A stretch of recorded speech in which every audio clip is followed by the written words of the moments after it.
Hello, this is the shell cover design that I had been working on to cover the baby and have a control center inside and place for all the wiring and stuff. But it came out really well.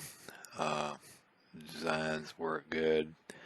I'm just sitting here putting it together and just demonstrating and loading it full of wires and a receiver and stuff and magnet. Last piece, magnet.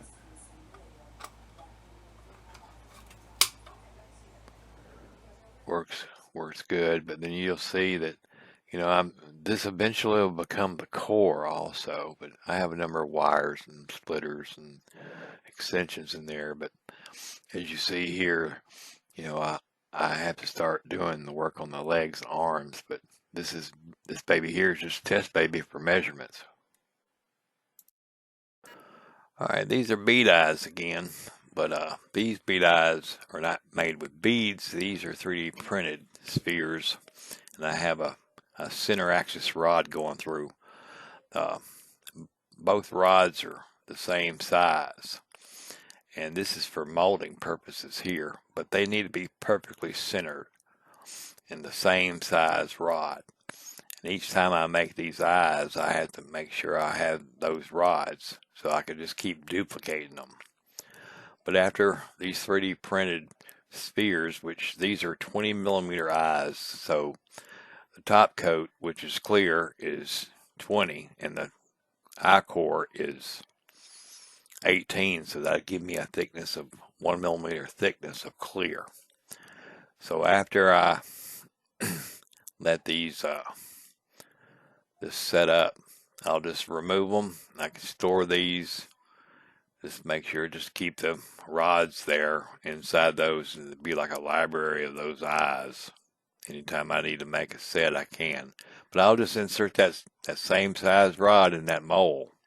And this is the eye core. So what I'll do is I'll just place it in that socket, and I'll mix up some monomer. This is dental acrylic, clear. And this powder out here is white pigment powder. So I mix the powder into the liquid, and that's monomer. And then I'll put in the acrylic powder, and I'll stir it, mix it good, kind of like a syrup base. And then I'll pour into the mold, and then it will cure with a rod in place. And then after it cures, I'm gonna put it in a pressure pot. You don't need to put it in there when it's too damp or too moist, because you'll get porosity, which is air bubbles. But I'll put it in the pressure pot for about 15 minutes at 15 pounds, and then I'll have a core. And then what I'll do is take me a water slide, and I'll just make these, and I'll just slide on this iris, and then pretty much get ready for put these into the other mold, which is the clear. Now after I get these irises set, I put on a thin base super glue. You get that at Hobby Lobby. It's a thin base, but as you see here, I'll just put these into the socket, and now this is the clear mold. And then I'll mix up my monomer, and once again it's going to be a little soupy, but I guess like syrup again. And then I'll tilt that eye in that socket, rotate it on that axis, and I'll pour it from the back and let it fill up a little bit. Then I'll just go ahead and cover the whole eye to avoid any air bubbles, and I'll slowly move it flat. And then I'll sprinkle a little of this to get rid of some of the moisture. I'll let it sit a little bit, then I'll put it in the pressure pot, and then I'll have that eye.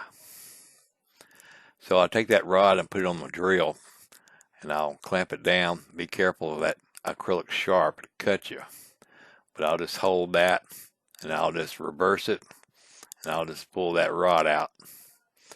And this is my dental lathe here. I've had this for like 30 years. It's a good tool. But I'll flatten this out. Just sand the bottom, make it flat. And then I'll use a rag wheel, water, and some pumice. And I'll smooth these eyes all out and get them all nice and polished. Then I'll put on a rag wheel. This is in polish compound, and I can make them like glass. But this, these holes here are for the rod that goes straight through both eyelids and both eyes. And that way I can just use two nuts. But it just goes straight through. And this is for the baby newborn. Hope this helps. Hello, this is the baby newborn. What I'm doing here is removing the shell casing here, where I have all the servos and wires and things. But what I'm doing mainly is just trying to put some linkages on this tilting neck. It doesn't have a rotation, but it will give the illusion of rotating, but by tilting. But it's pretty tight spaces. But my main concern is I don't want this linkage to bump on the inside of the shell casing. So what I do is I'll plug up the servos with no servo horns on them and make sure they're all centered first, because I want the baby's head level. That way when it tilts, it'll work right.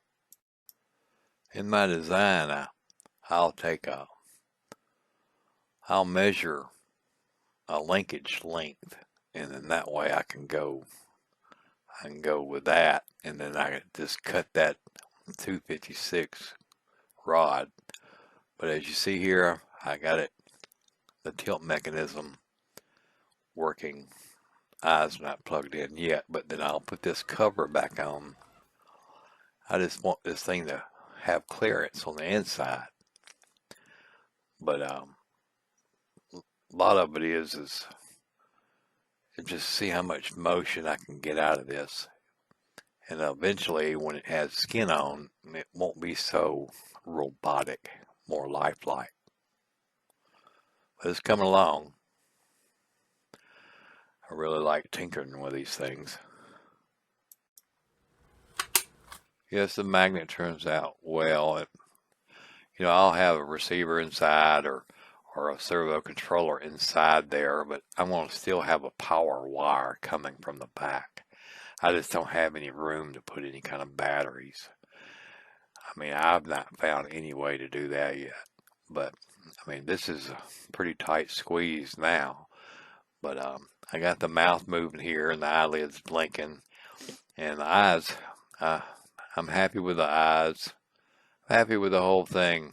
I've been working on the arms. You'll see that above his head there. Kind of slim it out a little bit, make it look like a body.